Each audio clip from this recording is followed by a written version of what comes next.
দপ্তরের লক্ষ লক্ষ টাকা প্রতারণার অভিযোগে এক এসএসবি জওয়ানকে গ্রেপ্তার করল শিলিগুড়ির মাটিগাড়া থানার পুলিশ। ধৃত জওয়ানের নাম অমিত কুমার সিং, তার বাড়ি ঝাড়খণ্ডে। শিলিগুড়ি এসএসবির ৮ নম্বর ব্যাটালিয়নের অ্যাকাউন্টেন্ট হিসেবে কাজ করতেন তিনি।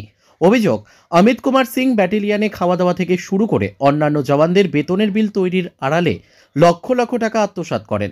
গত ২০২২ সাল থেকে এসএসবির অ্যাকাউন্টেন্টস বিভাগে কর্মরত ছিলেন।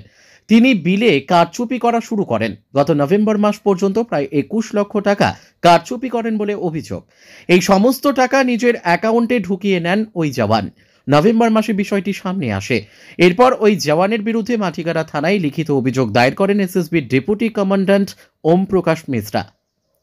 অভিযোগের ভিত্তিতে তদন্তে নেমে শুক্রবার রাতে এসএসবির ৮ নম্বর ব্যাটালিয়নের ক্যাম্প থেকে গ্রেপ্তার করা হয় অমিত কুমার সিংকে। আজ ধৃতকে শিলিগুড়ি আদালতে পেশ করা হয়েছে। বিচারক তার জামিনের আবেদন খারিজ করে দুদিনের পুলিশি হেফাজতের নির্দেশ দিয়েছে। গোটা ঘটনার তদন্ত শুরু করেছে মাটিগাড়া থানার পুলিশ।